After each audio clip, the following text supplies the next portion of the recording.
जी अस्सलाम वालेकुम रहमतुल्लाहि व बरकातुहू। एक तरफ मरियम नवाज़ वज़ीर आला बनने जा रही हैं, बल्कि अब तो एक आध दिन की दूरी पर हैं, और दूसरी तरफ उनके चचा मोहतरम शहबाज शरीफ वज़ीर आज़म बनने जा रहे हैं दूसरी मरतबा, वो भी चंद दिनों की दूरी पर है।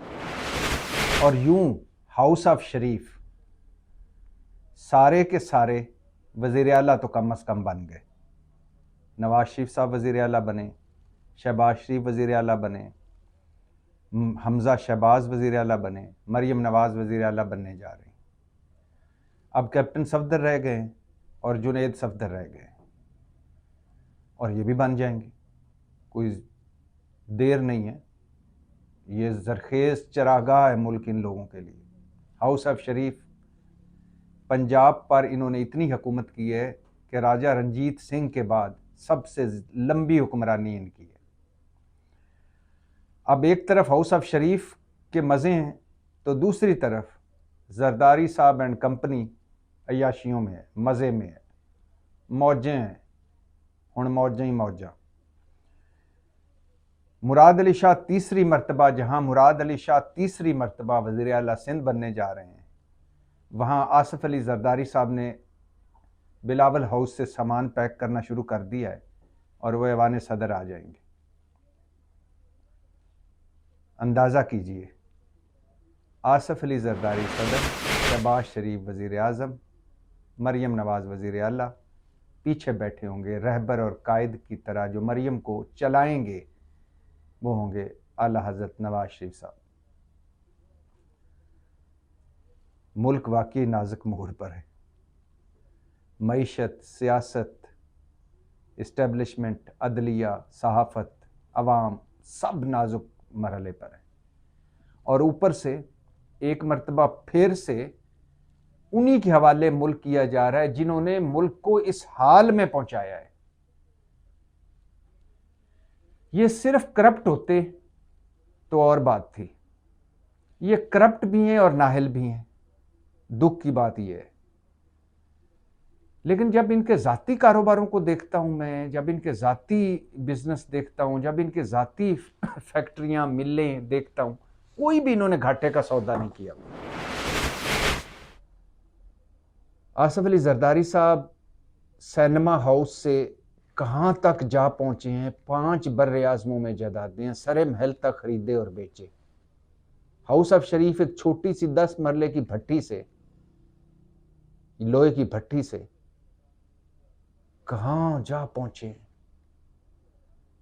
वो बरतानवी अखबार ने लिखा था कि नवाज शरीफ पेंट हाउस बैरी कज़ाक मतलब जहाज लूटने वाला, 23 जायदादों वाला। और नवाज शरीफ साहब और उनकी फैमिली की जो बाखबर लोग बताते हैं कि सिर्फ बरतानिया में जितनी जायदादें हैं, वो सुनकर बंदा हैरान रह जाए। लेकिन जब मुल्क आता है तो रेलवे खसारे में, PIA खसारे में, स्टील मिल खसारे में, और यही जब यानी मुल्क की तरफ आए तो खसारे ही खसारा, अपने तरफ आए तो फायदा ही फायदा। मुल्क की तरफ आए तो कर्जा ही कर्जा, अपने तरफ आए तो सोना उगलते कारोबार। अब एक तरफ ये हो रहा है, ये सिवाय मौलाना साहब के बाकी सारे बंदर बांट जारी है, और मौलाना साहब भी किसी ना किसी स्टेज पे शामिल हो जाएंगे। जिस तरह मौलाना साहब ने सख्त ज़बान इस्तेमाल की हुई, और जिस तरह वो इज्तिजाज के मूड में है, तो ये लूटमार कंपनी जो है ये नहीं चाहेगी कि उनके जो रहती सहती लूटमार की कसर है उसमें कोई रंग में भंग डाले, लिहाजा ये उनको भी शामिल कर लेंगे। अब एक तरफ ये हो रहा है, दूसरी तरफ इमरान खान से चुपके कई राब्ता कर चुके हैं, और ये मैं जेल जाने के बाद की इमरान खान की बात कर रहा हूँ। जेल जाने से पहले आपको पता है जो उन्होंने एक बयानिया चलाया साइफर का, यानी हुकूमत से निकलने से जेल जाने के दौरान 3 मरतबा सीरियस अटेम्प्ट हुई है। हुकूमत से निकलने से लेकर जेल जाने के से पहले तक तीनों मरतबा मुज़ाकरात नाकाम हुए, और उसमें तहरीक इंसाफ का भी किरदार है, और ख़ास तौर पर उन लोगों का जो तहरीक इंसाफ को छोड़कर अब जा चुकी हैं, जिन्होंने तबाही और बर्बादी फेरी और असम्बलियाँ तोड़वा दी, कौमी असम्बली से निकल जाओ, ये कर दो, जल से जलूस लेके रहेंगे आज़ादी, तेरा बाप भी देगा आज़ादी, वो सारे छोड़ गए। तो 3 मरतबा उस वक़्त मुज़ाकरात कामयाबी के करीब पहुँचे, सीरियस अटैम्प्ट हुई। जेल जाने के बाद इमरान खान साहब से बातचीत बैक डोर से हुई। पहला इमरान खान साहब ने जो राब्ता हुआ जो सीरियस, वो इमरान खान साहब ने खुद ही बताया कि जब मैं जेल गया तो मुझे सज़ा हुई पहले केस में, और यानी पहला केस चलने, सज़ा से पहले की बात कर रहा हूँ। तो जब केस चलने शुरू हो गए तो मुझे कहा गया कि आप सियासत से आउट हो जाएं, इंतखाबी सियासत से, अमली सियासत से 3 साल के लिए। आप बनी गाला में, आपको जेल, आपकी सब जेल बनी गाला बना दी जाएगी, अब वहाँ रहें और नेक्स्ट बारी आपकी होगी, अभी आप चुपचाप करके साइड पे बैठ जाएं। ज़ाहिर है इसका जवाब इमरान खान ने वही देना था जो उसने दिया कि बिल्कुल नहीं बैठूंगा और बिल्कुल बनी गाला नहीं जाऊंगा, अडयाला में ही रहूँगा और केसों का सामना करूँगा। उसके बाद बुशरा बीबी से के ज़रिए कई बार ऑफ़र हुई, मुख्तलिफ ऑफ़र्स हुई, मुल्क से बाहर जाने की भी।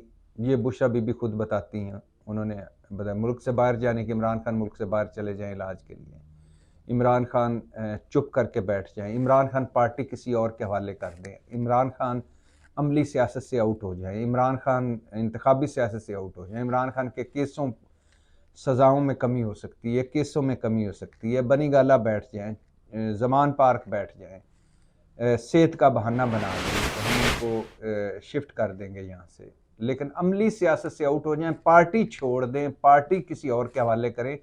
और इस हवाले से आपको याद होगा फवाद चौधरी भी एक्टिव हुए थे, शाह महमूद कुरैशी से जाके मिले थे, इमरान इस्माइल, फवाद चौधरी, फिर फिर उस असद उमर के ज़रिए राब्ते की कोशिश की गई, शाह महमूद कुरैशी के ज़रिए की गई, परवेज़ इलाही के ज़रिए की गई, और फिर इसके अलावा बुशरा बीबी के ज़रिए की गई, इमरान खान से बराह रास्त बात की गई, और इमरान खान के जो बार लॉबिंग वाले हैं उनके ज़रिए बातचीत हुई। हर तरह से बातचीत हुई कि इमरान खान, मेन लुब्बे लुबाब ये था कि अमली सियासत से वक्ती तौर पर आउट हो जाए, जिस तरह नवाज शरीफ साहब आउट हुए थे, अमली सियासत छोड़ दें, या नवाज शरीफ की तरफ बाहर चले जाएं, या घर में सब जेल में चले जाएं, तो बहुत सारी चीज़ें उनके लिए आसान हो सकती हैं।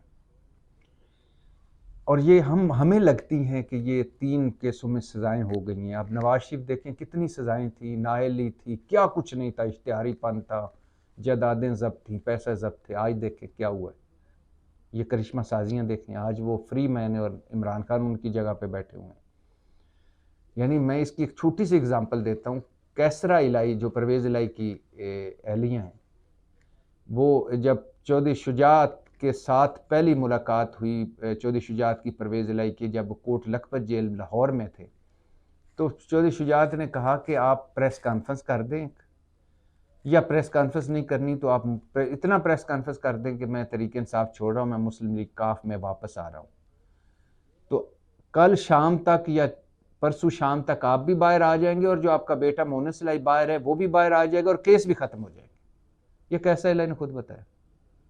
अब देखें ये एक छोटी सी सतह पे कितनी जल्दी, मतलब केस झूठे हैं, मतलब मोहन सिलाई की मुश्किल ये है कि वो तब परवेज़ इलाही अगर तहरीक इंसाफ छोड़ दे तो सारा कुछ ठीक हो सकता है। और जो तहरीक इंसाफ के लोग जिन्होंने प्रेस कॉन्फ्रेंसें करके पार्टी छोड़ी है, वो 9 मई में कई ऐसे थे जो अगर वो 9 मई में मुलव्वस थे, 9 मई के उनकी वीडियोस भी मौजूद है, लेकिन पार्टी छोड़ी पाक हो गए। कई पे करप्शन चार्जेस थे, पार्टी छोड़ी पाक हो गए। कि कई को पकड़ा जाना था, पार्टी छोड़ी पाक हो गए।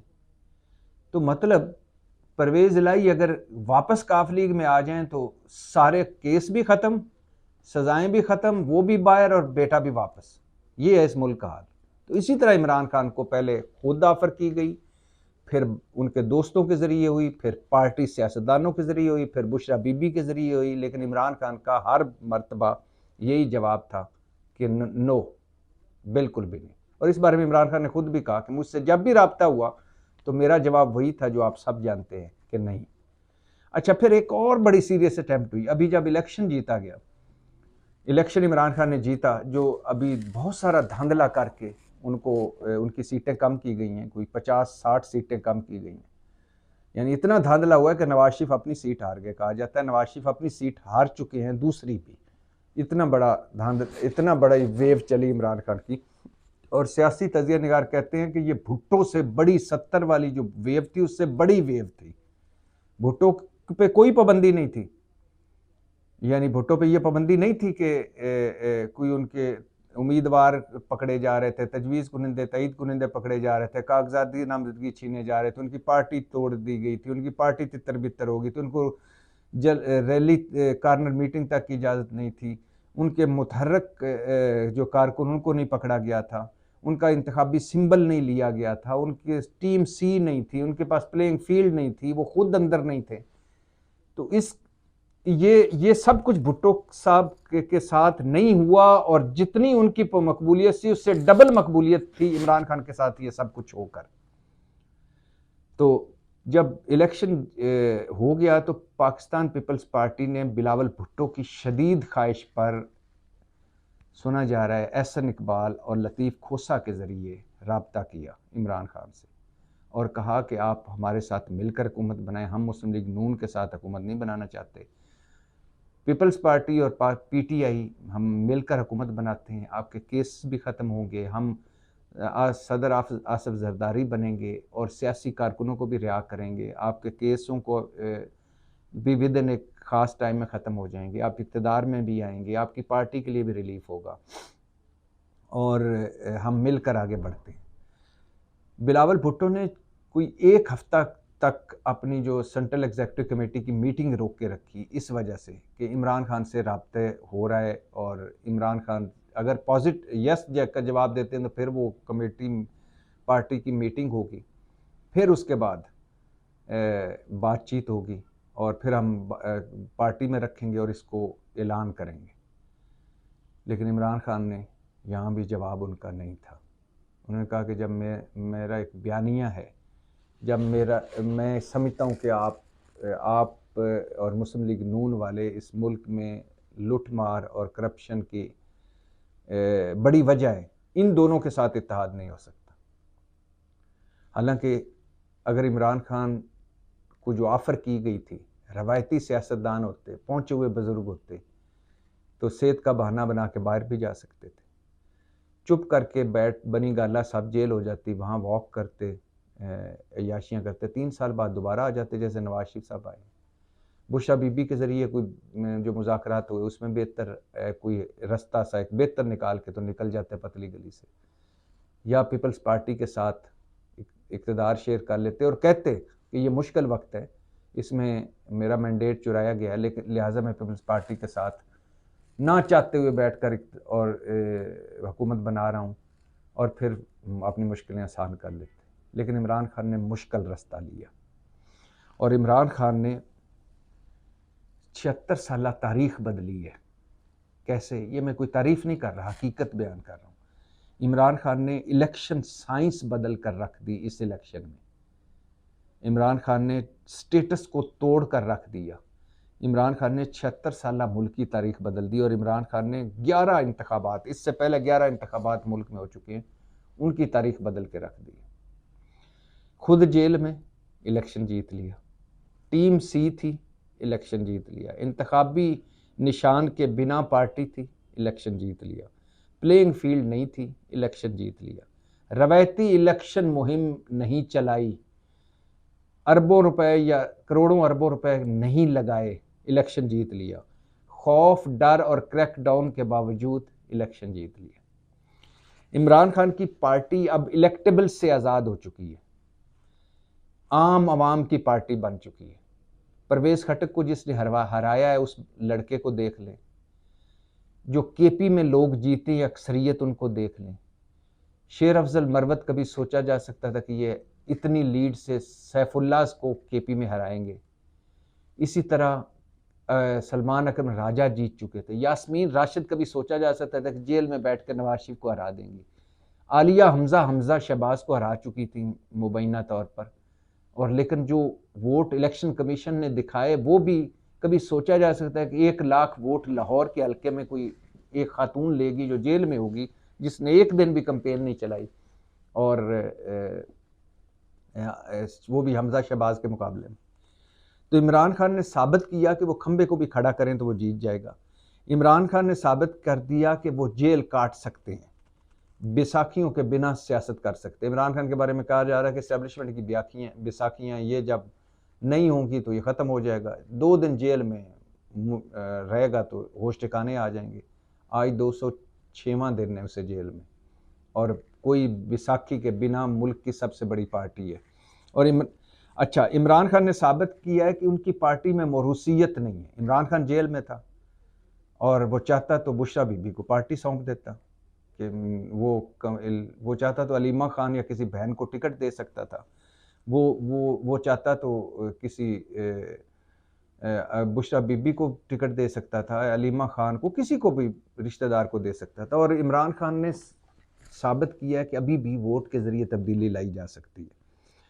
और अब ये पार्टी ऐसी होगी तहरीक इंसाफ की कि जिसमें लोग समझते हैं कि अगर पीटीआई का चेयरमैन बैरिस्टर गौर बन सकता है, अगर शेर अफजल मरवत मेंबर कौमी असम्बली हो सकता है, अगर सनम जावेद को टिकट मिल सकता है, अगर यास्मीन राशिद लाहौर में नवाज शरीफ को हरा सकती हैं, अगर परवेज खटक को एक गुमनाम लड़का हरा देता है, अगर रिहाना डार ख्वाजा आसफ को हरा सकती हैं, अगर इमरान खान के बेटे बहनें बीवी पार्टी ओहदों के दावेदार नहीं हैं, तो फिर हर बंदा सोचता है कि हम भी तरीके इंसाफ में शामिल हो सकते हैं और मेंबर पार्लियामेंट बन सकते हैं, पार्टी ओहदा हासिल कर सकते हैं।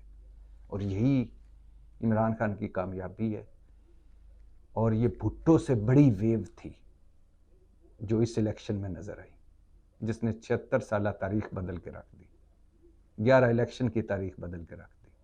पाकिस्तान जिंदाबाद।